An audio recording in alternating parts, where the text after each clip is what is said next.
Comment briser la boucle du bégaiement?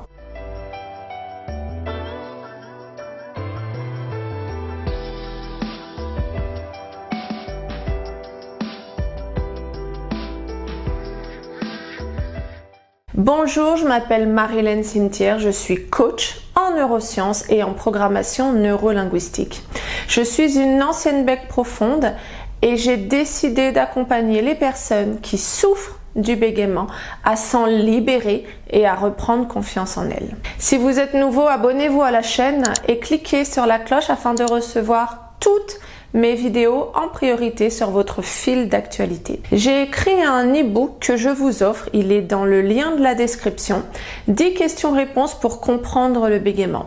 Je pars du principe que pour s'en libérer, pour le vaincre, il faut en amont le comprendre et arrêter nos idées reçues. Comment briser la boucle du bégaiement? Comment nous fonctionnons? Nous fonctionnons avec 3 pôles, la tête, le cœur et le corps. Il y a tout d'abord le processus cognitif. C'est ce que je pense, ce que je me dis, c'est ce que j'interprète. En deuxième, il y a l'état interne, c'est ce que je ressens. Et ensuite, il y a le comportement externe, c'est quand j'agis. Donc, comment nous fonctionnons? On pense d'abord quelque chose, ce qui influence sur nos émotions, et ensuite, il y a mon comportement qui est visible par tout le monde où je vais agir. Dans le bégaiement, comment ça se passe? Ça se passe exactement pareil. J'anticipe, j'interprète, je me dis, je pense que je vais bégayer. Vous le savez autant que moi, par exemple, quand vous savez que vous devez vous présenter, il y a ce mot bonjour quand on est au téléphone. Le mot allô, c'est une horreur parce qu'on anticipe même 3 heures à l'avance qu'on doit passer un coup de fil et on le repousse parce qu'on sait qu'on va bégayer sur le mot allô. Donc je me dis que je vais bégayer sur un mot précisément. Ça influe sur mon émotion, sur mon état interne. Je vais me sentir pas bien, je vais me sentir stressée. Et plus le moment va arriver et plus le stress va monter et je serai dans une émotion très basse, dans un état interne très bas. Et mon émotion va influencer sur mon comportement. Je vais peut-être me tenir les épaules basses, je vais peut-être rougir et je vais bloquer au niveau de la bouche. Donc je répète, processus cognitif, ce que je pense, ce que je me dis, ce que j'interprète. État interne, ce que je ressens, c'est mes émotions. Et le comportement externe, c'est quand j'agis. Dans cette vidéo, je vais vous donner 4 astuces pour vaincre la boucle du bégaiement.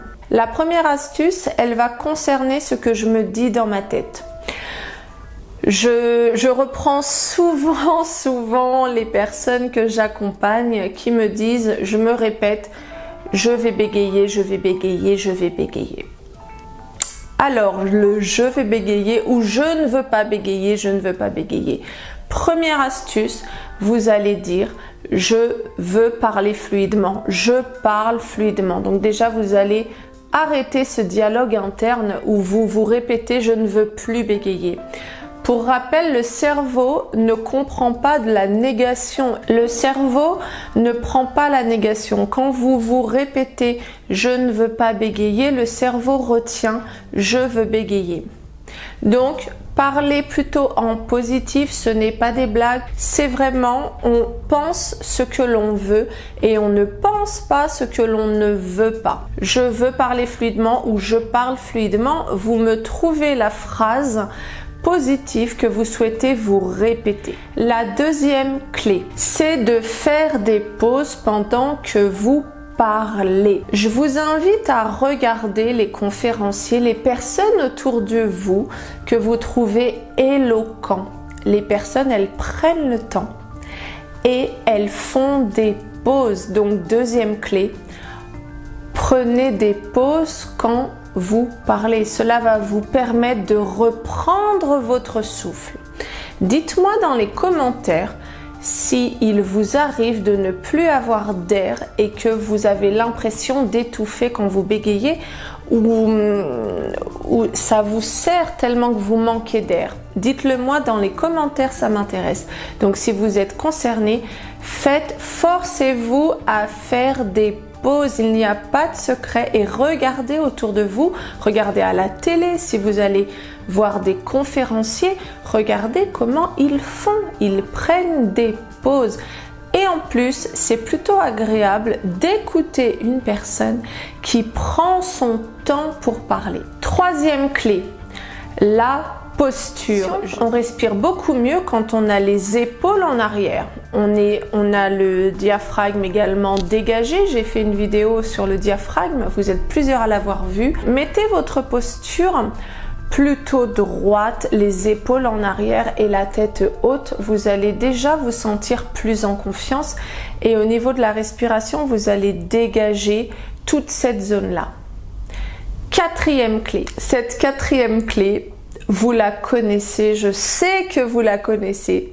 C'est quand vous bloquez, arrêtez-vous. Vous vous arrêtez, vous reprenez une respiration et vous reprenez. Si vous rebloquez, vous arrêtez, vous reprenez une respiration et vous continuez à parler. C'est vraiment important que vous respectiez ces 4 clés. Ça peut paraître simple, mais c'est important que vous mettiez en place ce que les personnes font quand elles parlent fluidement. Même une personne stressée, est-ce que vous entendez souvent « J'étais tellement stressée à ma réunion que j'ai bégayé ». Nous, en tant que personne qui connaissons le bégaiement, on a envie de lui dire « Non, t'as pas bégayé, t'as juste bafouillé ». Écoutez vraiment autour de vous comment les gens parlent quand ils parlent fluidement et mettez-le en place le plus possible. Vous souhaitez aller plus loin, prendre un coaching avec moi, je vous invite à répondre au questionnaire qui se trouve en dessous la vidéo et je prendrai contact avec vous pour faire le point et on verra ensemble comment aller plus loin pour que vous vous libériez du bégaiement. En attendant la prochaine vidéo, gardez courage, gardez espoir car vous êtes des personnes formidables et je le répéterai tout le temps car oui, vous avez de la valeur. À très bientôt les amis. Ciao ciao.